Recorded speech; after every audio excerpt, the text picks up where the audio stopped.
One,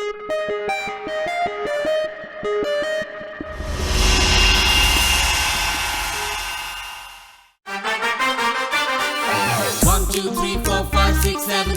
Being with buddies is being in heaven. Seven are the colors, seven are the cause. When we together, stronger than a swan. याद आएंगी हमें वो घर और गलियां, झगड़े थे जहाँ जहाँ थी प्यारी दुनिया।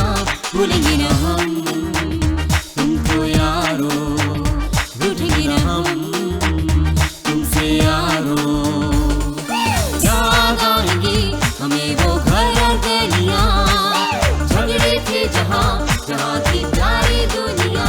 भूलेंगे न हम तुमको यारो, रूठेंगे न हम तुमसे यारो। अब तक आपने देखा कि कॉलेज में बीए सेकेंड ईयर में पढ़ने वाले 5 तालिबे इल्म इम्तिहान से बचने के लिए यूनिवर्सिटी की एक तजवीज़ से फायदा उठाने का मंसूबा बनाते हैं, जिसके तहत अगर वो कॉलेज में होने वाली किसी तकरीब में हिस्सा लें तो उस साल इम्तिहान देने से बच सकते हैं। इसलिए वो सब यौम आज़ादी के मौके पर मुनक़िद होने वाले ड्रामे में हिस्सा लेने के बारे में सोचते हैं। दूसरी तरफ कॉलेज का एक दूसरा ग्रुप भी इस ड्रामे में हिस्सा लेना चाहता है, लेकिन जब दूसरे ग्रुप को ये पता चलता है कि राज और उसके साथी इस ड्रामे को लेकर संजीदा नहीं है, तो उन्हें बहुत गुस्सा आता है और वो प्ले को हथियाने का मंसूबा बनाते हैं। उधर जमील दूसरे कॉलेज में इसी टॉपिक पर हुए प्ले की स्क्रिप्ट निकलवा कर लाता है। राज और उसके दोस्त 2 के बजाय 5 मुजाहिदीन आज़ादी पर प्रोफेसर अलवी की मदद से 5 राइट अप तैयार करते हैं। आइए अब देखते हैं कारवान आज़ादी की छठी किस्त।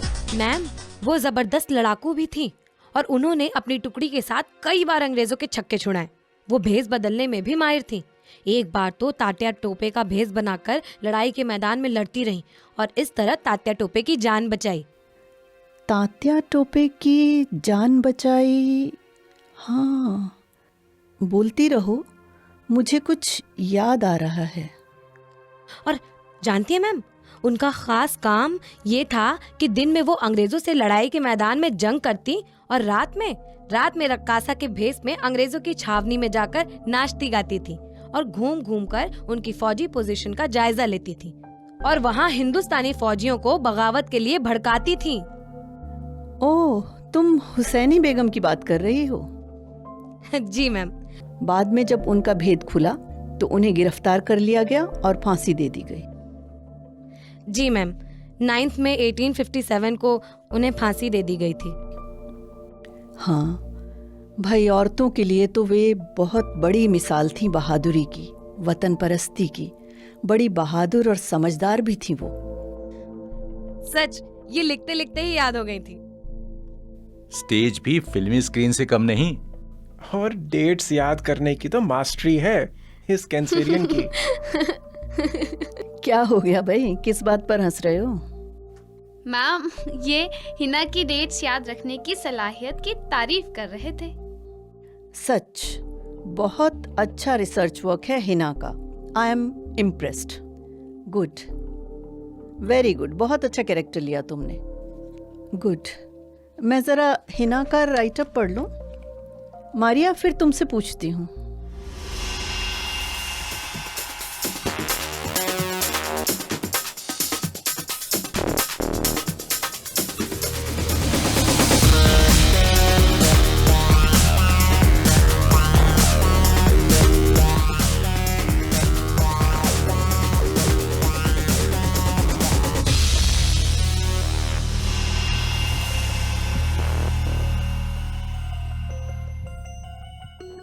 अरे, इस स्क्रिप्ट को तो अवार्ड मिला हुआ है।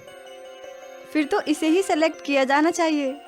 अरे, हम सबीना मैम को ये थोड़ी ना कह सकते हैं कि हमने दूसरे कॉलेज के अवार्ड विनिंग प्ले की स्क्रिप्ट को फोटोकॉपी करवाया है। हाँ, इसे अब अपने हाथों से कॉपी कर लेते हैं ताकि सबीना मैम को लगे कि ये हमने ही लिखी है। हाँ, सबा की लिखाई अच्छी है। सबा, इसे कॉपी कर डाल। अरे नहीं, 60 पेज हैं, शाम हो जाएगी। ऐसा करते हैं कि 10-10 पेज सब कॉपी करते हैं। नहीं मुश्ताक, सब 2-2 सीन लिखते हैं। कुल 12 सीन ही तो हैं, काम जल्दी हो जाएगा। यही अच्छा रहेगा। हाँ चलो, आओ लाइब्रेरी चलते हैं। चलो चलो। हाँ चलो चलो चलो। हाँ चलो चलो।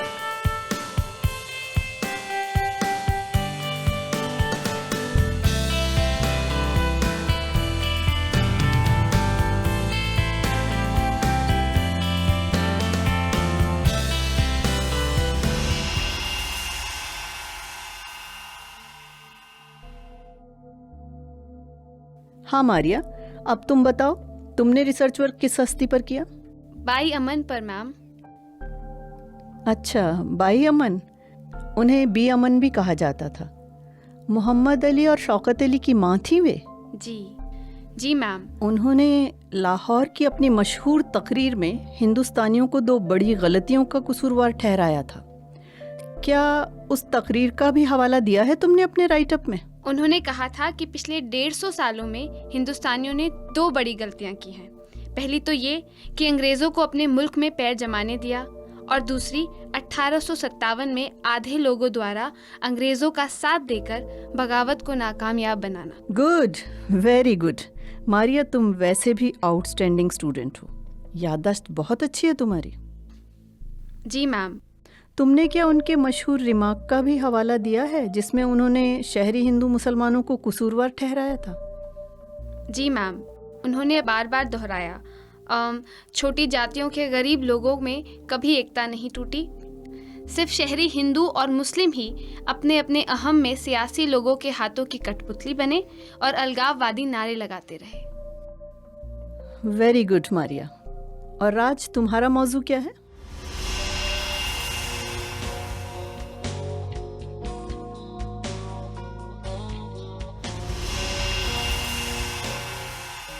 ज़ेबा, मुझे पियोन ने बताया है कि राज वगैरह सबीना मैम के कमरे में बड़ी देर से बैठे हैं।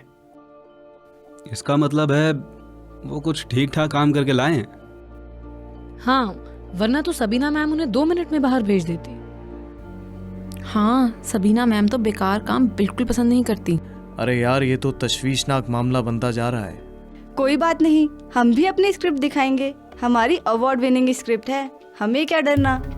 मेरे दिल में एक ख्याल आ रहा है। वो क्या ये स्क्रिप्ट मैडम सबीना को दिखाना ठीक है? क्यों ठीक क्यों नहीं है? मैडम सबीना ड्रामेटिक एक्टिविटीज में इन्वॉल्व है और इंटर कॉलेज ड्रामा में भी जाती हैं। अगर बाय चांस मान लो उन्होंने ये अवार्ड विनिंग प्ले देखा हो या अपने किसी कुलीग से सुना हो तो मुश्किल हो सकती है दोस्तों। यार, ये तो बहुत बड़ी प्रॉब्लम हो जाएगी। मुश्किल? अरे सब खत्म हो जाएगा। उल्टे सारे कॉलेज में ये फैल जाएगा कि हमने एक अवार्ड विनिंग स्क्रिप्ट को अपनी स्क्रिप्ट कहकर धोखाधड़ी की है। बिल्कुल ठीक। Let's just forget the script. हाँ यार, अगर ना पता चला तो ठीक है, मगर पता चलने पर तो वाकई इस प्ले से तो बाहर होंगे ही, बदनामी भी बहुत होगी। जमील, तुमने बिल्कुल ठीक सोचा। ये स्क्रिप्ट दिखाना ना खतरे से खाली नहीं है। एक बात और, मान लो कि मैडम सबीना इस स्क्रिप्ट को मंजूर कर हमें ये प्ले अवार्ड कर देती, मगर हम इस स्क्रिप्ट पर प्ले करेंगे कैसे? क्योंकि प्ले देखने तो सारे क्रिटिक भी आएंगे, वो भी जिन्होंने इस प्ले को अवार्ड दिया है। ज़ेबा, हाँ, तुम एक काम करो। क्या? तुम सबीना मैडम के कमरे के आसपास ही रहो। जैसे ही वो बाहर निकले तुम हिना को घेर कर कैंटीन ले जाना, ठीक है? उसे कॉफी पिलाकर सारे सूरत हाल का जायजा ले लेना, जैसे उन्होंने किन 2 फ्रीडम फाइटर्स पर नोट सबमिट किए हैं, सबीना मैडम का क्या रिस्पॉन्स था, वगैरह वगैरह। हाँ, और ये भी पूछ लेना कि ये नोट्स उनमें से किसने लिखे थे। पर इस सब का फायदा? मालूम तो हो कि किसमें कितना है दम। चलो ठीक है, फिर मैं अभी चलती हूँ। कहीं ऐसा ना हो कि मेरे जाने से पहले ही वो वहाँ से निकल जाए। बिल्कुल ठीक, चलो तो।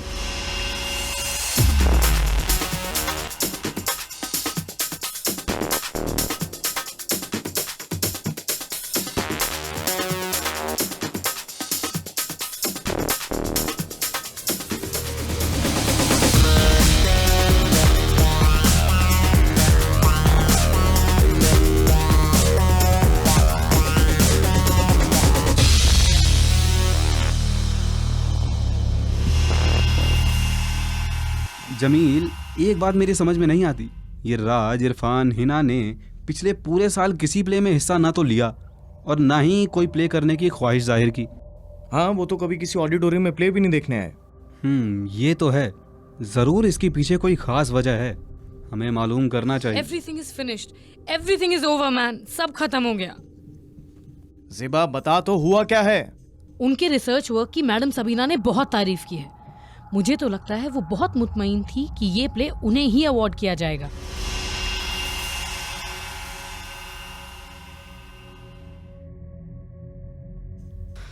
यार हमने सबीना मैम को वक्त दिया हुआ है, जाना तो पड़ेगा ही। बट अब वहां जाने का कोई मतलब नहीं है। बुरा फंस गए यार, आगे कुआं तो पीछे खाई।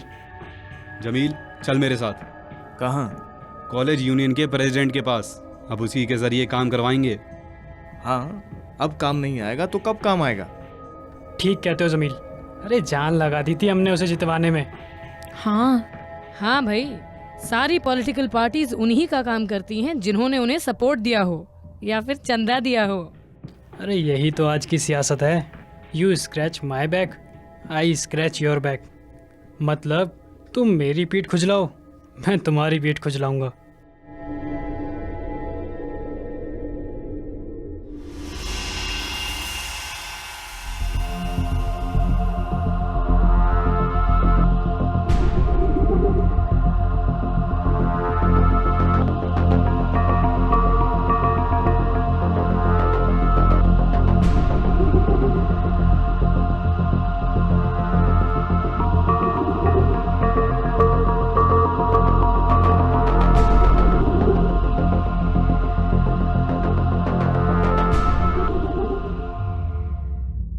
मैनू ऐ समझ नहीं आंदा प्रिंसिपल ने राज नू क्यों बुलाया? कहीं उसे हमारे इरादों के बारे में खबर तो नहीं लग गई ना? तू भी ना बिना सोचे समझे कुछ भी बोल देती है। अरे जब तक चोरी हुई ही नहीं तो चोर कौन है? हाँ, यही तो चोर के मन का डर होता है, तभी तो वो बोलता है। कहीं उसे हमारे इरादों के बारे में खबर तो नहीं लग गई, कहीं उसे पता तो नहीं चल गया कि मैंने चोरी की है। पागल।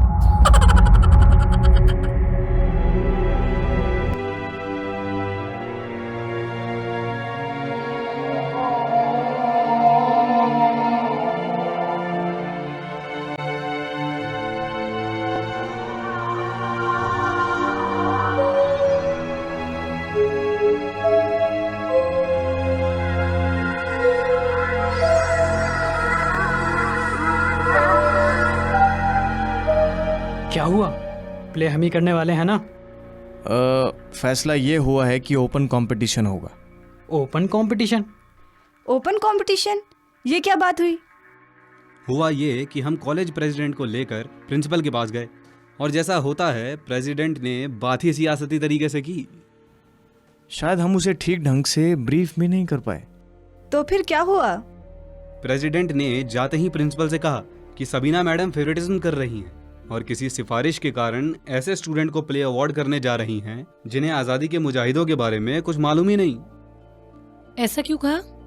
क्योंकि ज़ेबा, हमने उसे वही बताया जो तुमको हिना ने कहा था, यही कि भगत सिंह के बारे में वो लोग कुछ नहीं जानते और शहीदों के लिखे गानों को ही याद कर रहे हैं। फिर क्या हुआ? प्रेसिडेंट प्रिंसिपल के सामने बड़े तैश में बैठा था। प्रिंसिपल ने सबीना मैम को बुलाया। सबीना ने उनके लिखे नोट्स की बहुत तारीफ की और प्रिंसिपल को उनके नोट्स दिखाए। वो लोग 2 के बदले 5 फ्रीडम फाइटर्स पर राइट अप लाए थे। फिर हमारे प्रेसिडेंट ने सीधा सबीना मैडम पर इल्जाम लगा दिया कि उन्होंने उनको प्ले अवार्ड करने की खातिर उनको राइट अप करने में मदद की है। और फिर राज और प्रेसिडेंट के बीच में तू मैं शुरू हो गई। अच्छा, और फिर क्या हुआ? वहीं झगड़ा हो जाता। राज ने भी उसे बुरा भला कहा, हाथापाई होने तक की नौबत आ गई थी। इस पर प्रिंसिपल ने कहा कि अब फैसला सबके सामने होगा, ओपन कंपटीशन में। ओह नो यार, ये क्या हो गया? परसों हमारे ग्रुप और राज के ग्रुप में ऑडिटोरियम में सारे कॉलेज के स्टूडेंट्स के सामने होगा फैसला।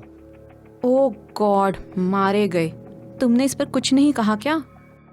मुश्ताक ने बहुत कोशिश की कि किसी और तरीके से फैसला हो, मगर प्रिंसिपल तो अड़ ही गए। कहने लगे कि कॉलेज प्रेसिडेंट ने एक लेक्चरर पर इल्जाम लगाया है और इसका फैसला तो अब सबके सामने ही होगा। यार तुमने बड़ी गलती की। क्या? अरे तुम्हें उनकी जानकारी के बजाय उनकी ड्रामा ऑर्गेनाइज करने की काबिलियत पर हमला बोलना चाहिए था। अरे उनकी गैर तजुर्बेकारी को रोशन करना चाहिए था ना। पढ़ाई तो पढ़ के हो जाती है, पर तजुर्बा उम्र मार के आता है। चलो जो होगा देखा जाएगा।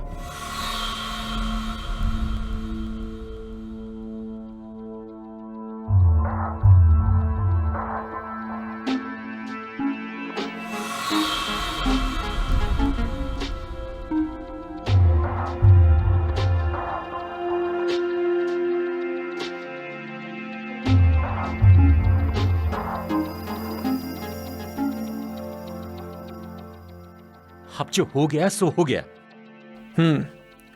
अब हमारे पास दो ही रास्ते हैं, या एग्जाम दो या फिर ओपन कंपटीशन फेस करो। दोनों में ही बुरी तरह फेल होंगे। मैं जा रही हूँ। ओ किथे? कुछ काम है घर पे यार। अच्छा फोन करूंगी शाम को। मैं भी चलती हूँ, मूड ठीक नहीं है मेरा। ऐसी सिचुएशन है, हालत देखो सबकी कितनी बड़ी बात बन चुकी है। तुम जाने का सोच भी कह सकती हो। जो फैसला तुम करोगे हमें मंजूर होगा। मेरे ख्याल से वैसे भी ऑप्शन बहुत कम है।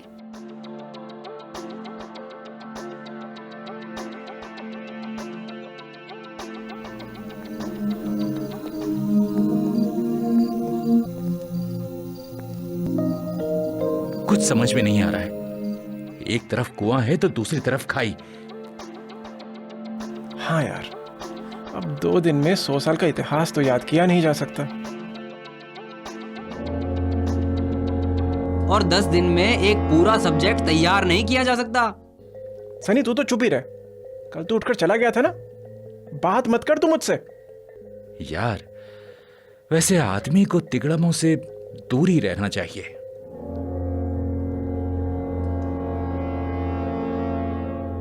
यार राज, अब तू भी ऐसे बोलेगा? ठीक है हम फंस गए हैं, पर मेरा ये आइडिया तो हम सबको बचाने के लिए था यार। और अब तुम लोग, और वैसे भी इसके अलावा हमारे पास और कोई रास्ता नहीं था।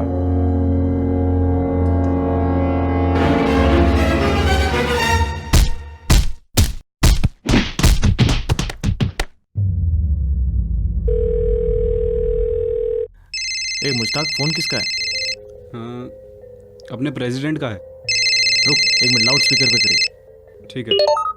हेलो, हाँ बोल यार। तू फिक्र ना कर, इंतजाम कर दिया है। प्ले तुम्हारा ही ग्रुप करेगा। क्या मतलब? मतलब ये कि वो प्ले तो क्या, ओपन कंपटीशन में भी नहीं आएंगे। यार ठीक ठीक बता, क्या किया है तूने? तीनों को खूब मारा है, 1 हफ्ता हिल भी नहीं सकेंगे बेड से। अरे यार क्या कर दिया तूने? बेवकूफ, पुलिस कंप्लेंट हो जाएगी।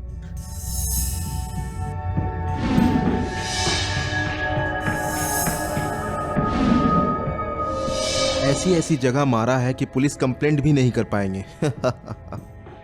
Oh my God. यार अब ये क्या हो गया? मुझे तो बहुत टेंशन हो रही है यार। बीपी फिर हाई हो रहा है मेरा। अरे यार, पहले से कोई मुसीबतें कम थी, ये एक और आ गई। सही में यार, तुम्हें प्रेसिडेंट के पास जाना ही नहीं चाहिए था। अब सब यही सोचेंगे कि ये हमारा काम है। एक काम करते हैं यार, हम प्ले से अपना नाम वापस ले लेते हैं। करने दो उनको प्ले। ऐसा करने से क्या उनकी पिटाई का इल्जाम हम पर से हट जाएगा? इससे तो प्ले ही नहीं होगा। हुआ तो बहुत ही बुरा है, बहुत ही बुरा। मगर अब ऐसा हो गया है कि हम पीछे नहीं हट सकते। अगर हम ओपन कंपटीशन में नहीं जाते तो सब ये समझेंगे कि हमें कुछ आता ही नहीं, इसीलिए नहीं आए और इसीलिए उनकी पिटाई करवाई। अरे इल्जाम भी नहीं हटेगा और प्ले भी कैंसिल हो जाएगा। मुश्ताक तो ठीक कह रहा है। ऐसी फांस पड़ी है कि निकला भी ना जाए और छोड़ा भी ना जाए। तो फिर देखो, हमें उनकी बनिस्बत जानकारी तो ज्यादा है ही। 2 दिन है, खूब तैयारी करेंगे। हाँ चलो ठीक है।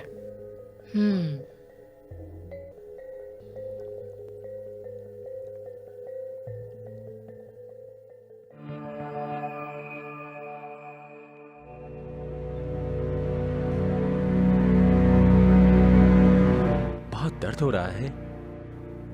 हाँ, मगर पढ़ाई से कम।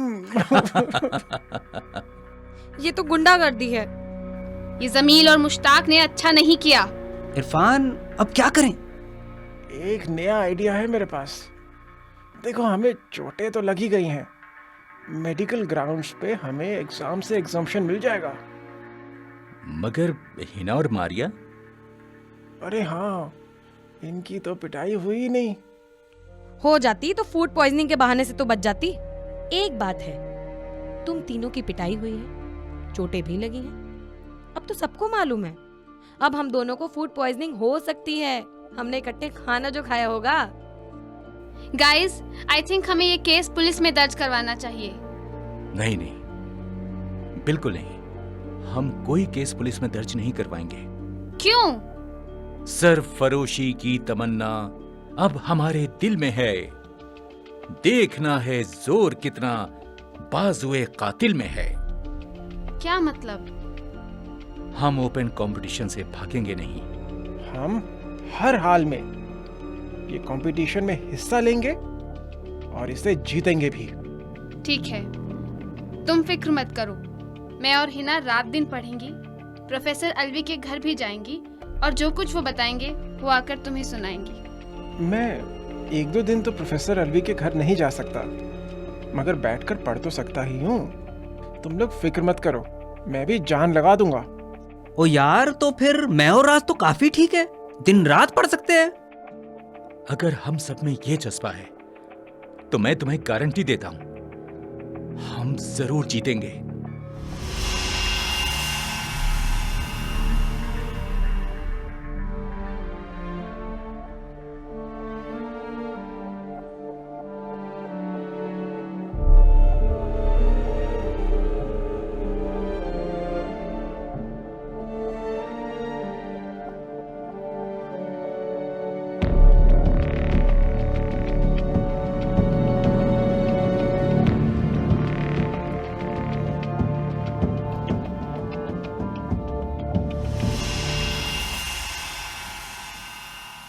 अरे प्ले में आप हिस्सा ना ले सको इसलिए पिटवा दिया? ये तो सरासर नाइंसाफी है। कुरान में लिखा है कि नाइंसाफी के आगे एक सच्चा मुसलमान कभी नहीं झुकता। सर, हमने भी कमर कस ली है। इरफान को ज्यादा चोट लगी है क्या? नहीं सर, फ्रैक्चर तो कोई नहीं है, मगर वैसे लगी बहुत है, अंदरूनी चोट है। हम मुकाबले के बाद उनको ऐसा पाठ पढ़ाएंगे सर कि जिंदगी भर वो याद रखेंगे। फिर तुम में और उनमें क्या फर्क रह जाएगा? तशद्दुद अच्छी बात नहीं। इस्लाम में जब एक मुसलमान दूसरे से मिलता है तो कहता है अस्सलाम वालेकुम, यानी तुम अमन से रहो। उसके जवाब में कहा जाता है वालेकुम अस्सलाम, यानी तुम भी अमन से रहो। हिना, तुम तो मुसलमान हो, ये समझती हो? जी सर, ये तो है। पहले एक बात बताओ, उन्होंने आपको क्यों मारा?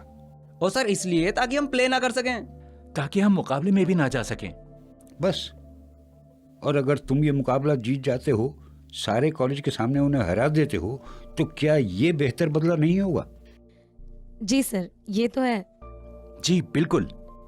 देखो, जिसके साथ नाइंसाफी होती है उसका साथ हर एक को देना चाहिए। मैं भी तुम्हारा साथ दूंगा, तुम्हें पूरी तरह गाइड करूंगा। Thank you sir. Thanks sir.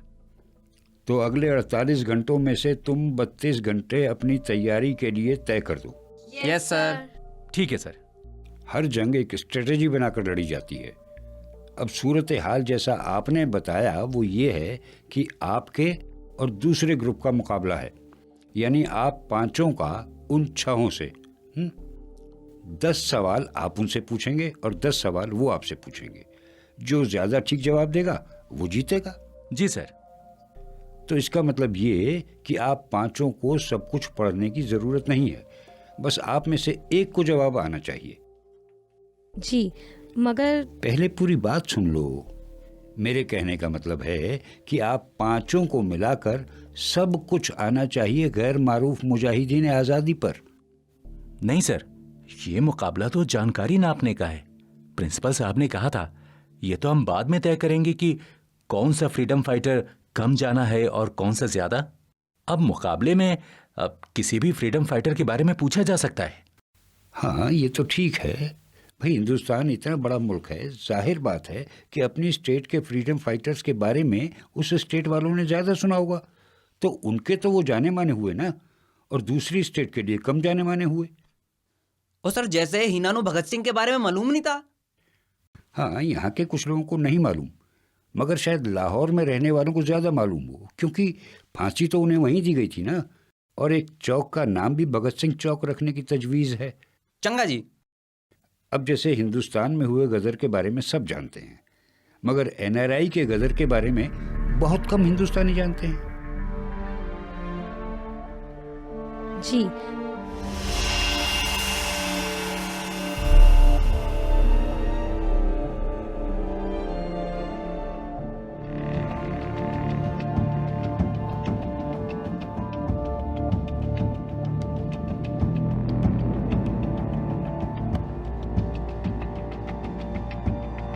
Mushtaq, ये बहुत अक्लमंदी की सोच थी तेरी, जो तूने ऐसे स्कॉलर को ढूंढ निकाला जिसने 1857 के गदर पर PhD कर रखी है। मगर वो क्या नाम बताया था उसका? हाँ, राशिद। कब आएगा राशिद? यार ये राशिद क्यों नहीं आया अभी तक? खुदा कसम बहुत टेंशन हो रही है। इस बार तो BP के साथ साथ टेम्परेचर भी हाई हो रहा है मेरा। आ तो जाना चाहिए था अब तक, बस आता ही होगा।